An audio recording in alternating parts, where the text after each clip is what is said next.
Well, another day on the golf cart.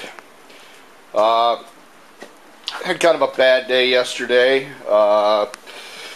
Was going back through, had flipped the cart over after doing all the reinforcing here on the underside and fixing the big holes.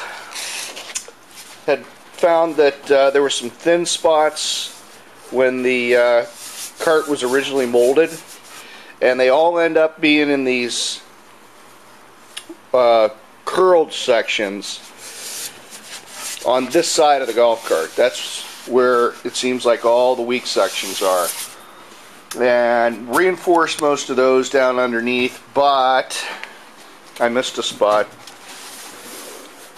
back here. So when I went after the stress cracks, I broke through, made some pretty big holes.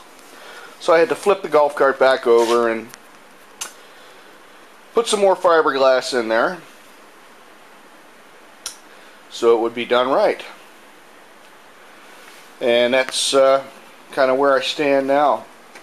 So there were everywhere that I saw spider webs, I circled and then gouged out down to where I could get to the good, strong, solid areas, so that if I put body filler over top of it or gel coat or whatever I use to repair it, it's not going to crack back on me.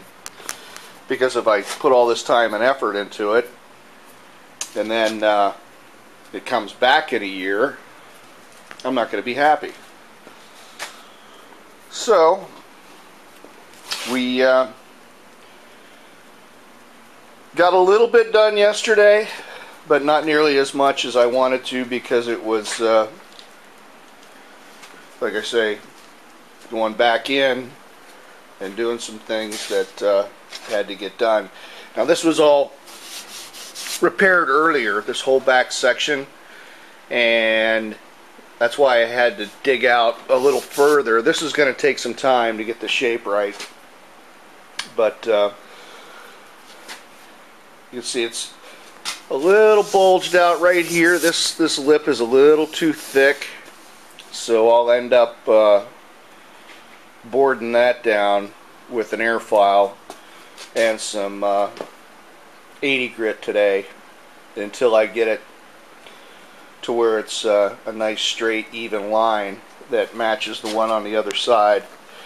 You can see this one is nice and straight and uniform and narrower.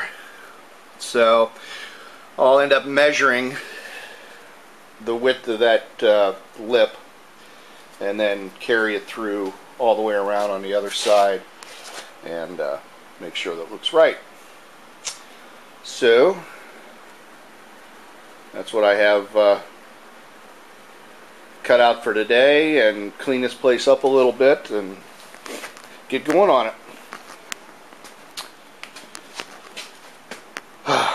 Another day in the life of the golf cart.